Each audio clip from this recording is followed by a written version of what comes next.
Bienvenue, dans cette vidéo, on va corriger les questions numéro 5, 6, 7 et 8 du concours d'accès à la fac de médecine et de pharmacie, FES année 2015-2016.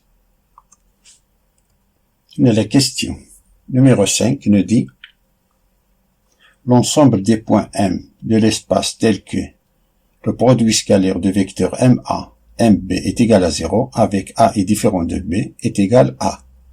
On a 5 réponses. La réponse A, c'est l'ensemble A et B. La réponse B, un cercle du centre A. La réponse C, c'est l'ensemble vide. La réponse D, un cercle du centre B, le point B. La réponse E, cercle de diamètre du segment AB. Parmi les 5 réponses proposées, une seule est correcte. On rappelle tout d'abord que tout triangle rectangle est inscrit dans un cercle de diamètre, son hypoténuse.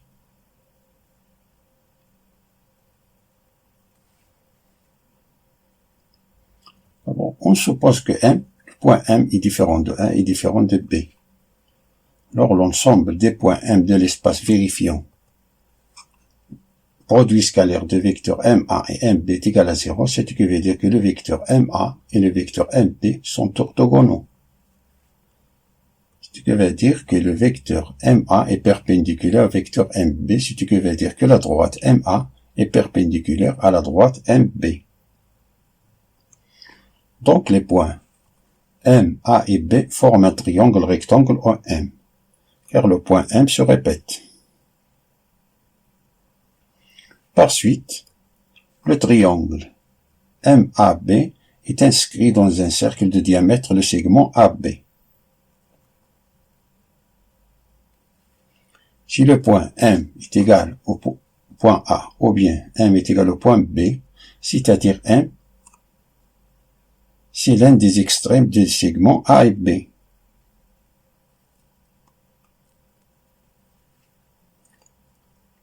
D'où l'ensemble des points M de l'espace tel que M, produit scalaire MA et MB est égal à 0, est un cercle de diamètre, le segment A et B. C'est-à-dire la bonne réponse c'est CE.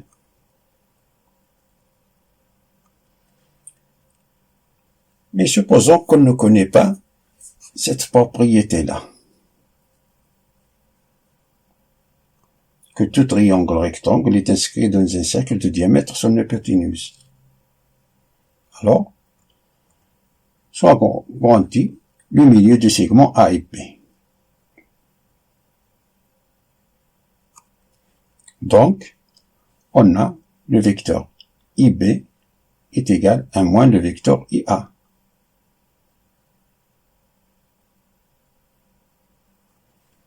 On a le produit scalaire de vecteurs MA, MB est égal à 0, ce qui veut dire que MI plus MI fois produit scalaire de MI de vecteur MI plus IB est égal à 0.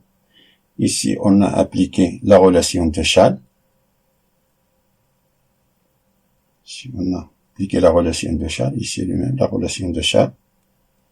Alors ça est équivaut à dire que MI au carré, le vecteur MI au carré, moins IA au carré.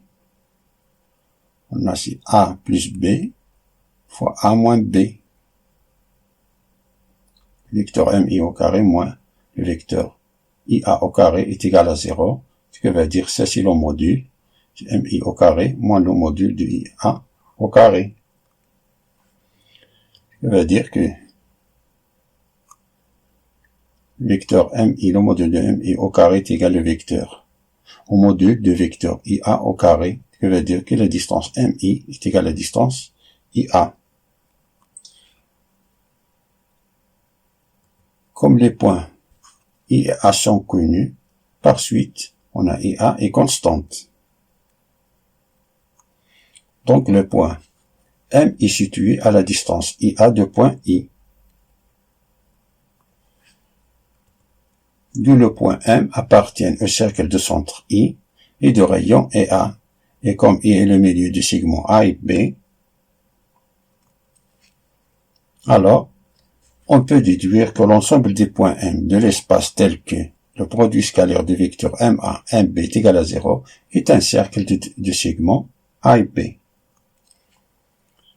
Donc la bonne réponse, c'est E.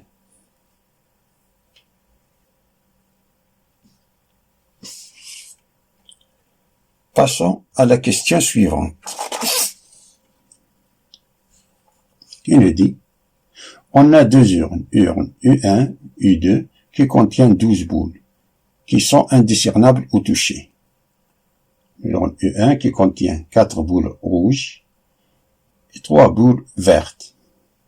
L'urne U2 contient 3 boules rouges et 2 vertes.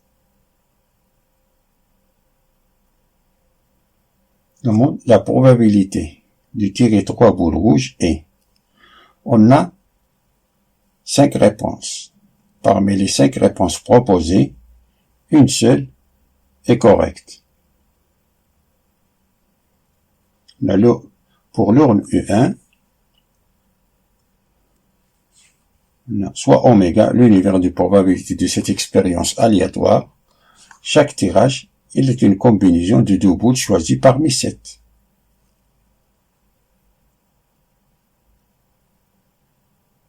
On tire 2 boules de l'urne U1, alors, c'est une combinaison de 2 boules choisies parmi 7.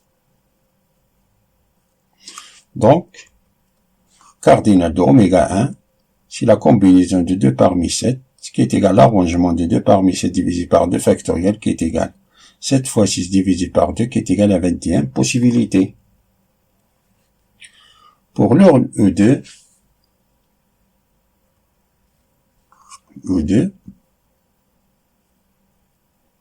on tire une boule, c'est-à-dire oméga 2, l'univers de probabilité d'expérience aléatoire, pour l'urne U2. Alors chaque tirage est une combinaison de une boule, on n'a pas ici, une boule choisie parmi 5. Donc, cardinal de oméga 2, c'est la combinaison de 1 parmi 5 qui est égal à 5 possibilités.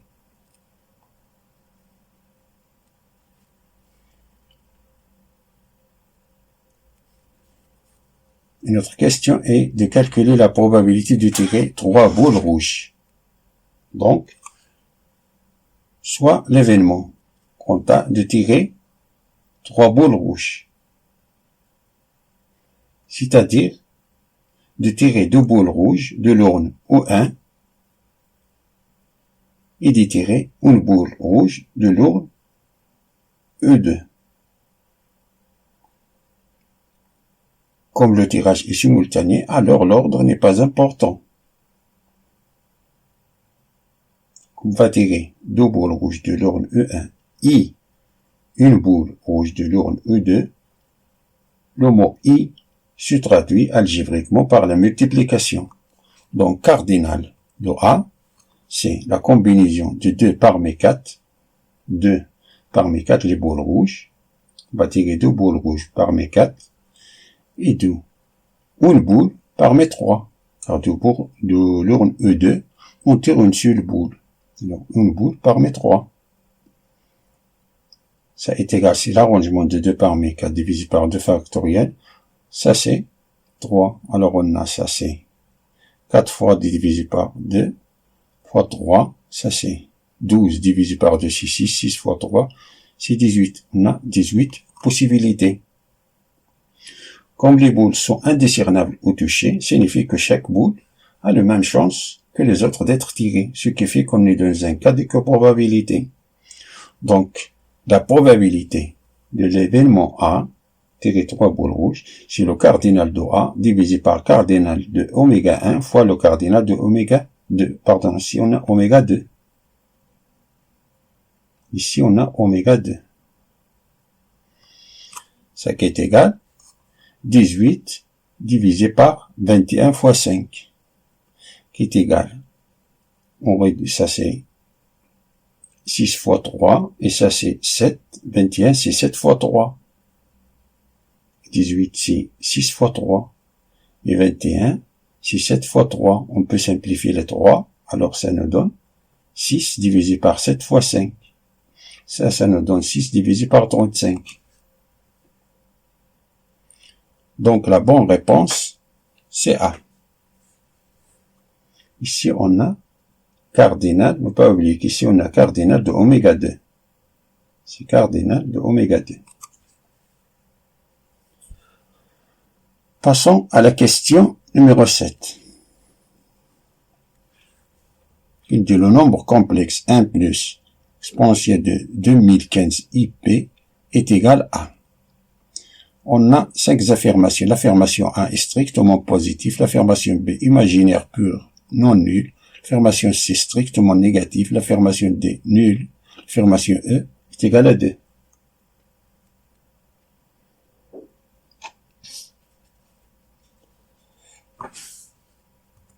On rappelle que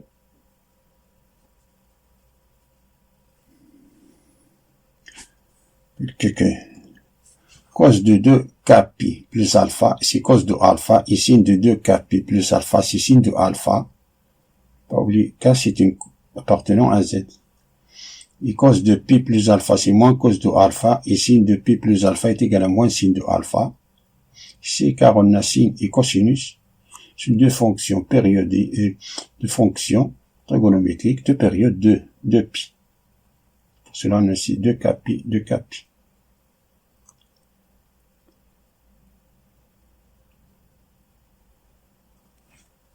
Alors, on a soit Z qui est égal à 1 plus exponentielle 2015 IP qui est égal à 1 plus, ça c'est cos 2015 pi plus I sin de 2015 pi. Le périodique de période de kpi. Pas oublier ça. Alors on a c'est 1 plus cos 2015 pi, c'est 2014 pi plus pi. Et sinus, c'est sinus de 2014 pi plus pi. Mais le périodique de période de kpi, ici on a, ça c'est 2 fois 1007. Ça c'est 2 fois 1007. Alors on a ici ça. C'est une période.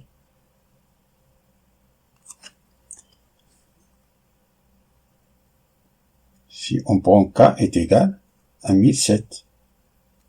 Alors ça est égal à 1 plus cos de pi plus I sin de pi. Cos de pi, c'est moins 1. I sin de pi, c'est 0. Alors on a 1 moins 1, ça est égal à 0.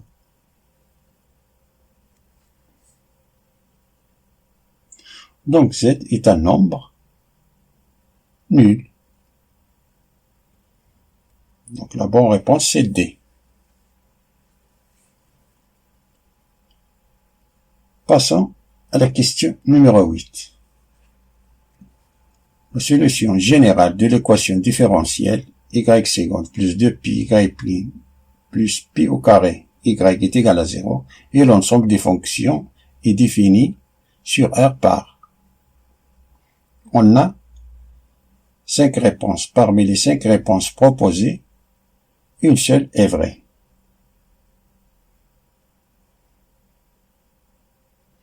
Un petit rappel sur les équations différentielles du second degré avec les coefficients constants. On a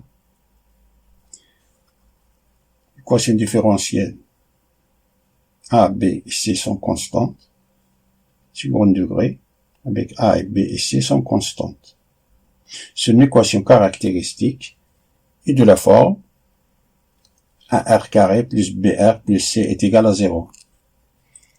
Ça, c'est une équation du second degré. En appliquant le discriminant, si delta est supérieur à 0, alors R, la solution de cette équation caractéristique, on a R1 qui est égal à moins B plus racine de delta divisé par 2A, et R2 qui est égal à moins B moins racine de delta divisé par 2A. Donc la solution de cette équation différentielle, c'est YX est égal à alpha exponentielle de R1 fois X plus bêta exponentielle de R2X avec alpha et bêta sont deux constantes. Si delta est égal à 0, alors la solution c'est R est égal à moins B divisé par 2A, car on a delta, ça c'est 0. Moins B divisé par 2A. Donc, Y, la solution de cette équation différentielle, YX est égal à alpha plus bêta X, facteur de E à la puissance Rx. Alpha et bêta, ne pas oublier que alpha et bêta sont deux constantes. Si delta est inférieur à 0, alors on a deux solutions. R1 qui est égal à moins B plus I racine de moins de delta divisé par 2A, ça est égal par exemple à A1 plus I B1. R2 qui est égal à moins B moins I racine de moins de delta divisé par 2A qui est égal à A1 moins I B1. Ça c'est le conjugué de ça.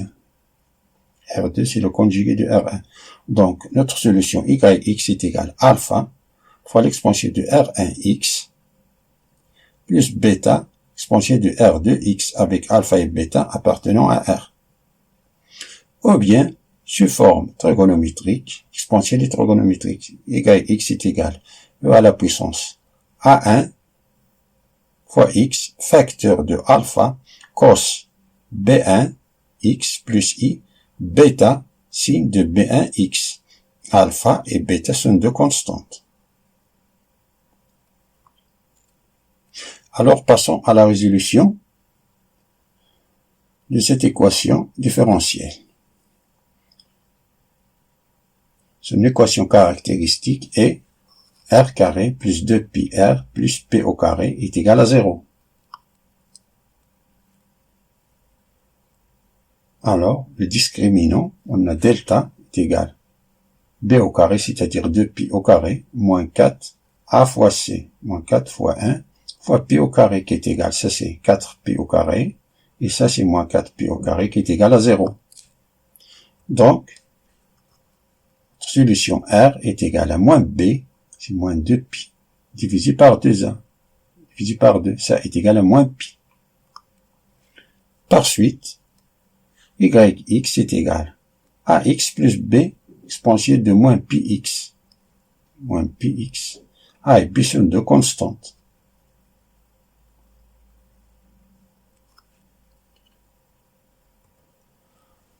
D'où la bonne réponse c'est A.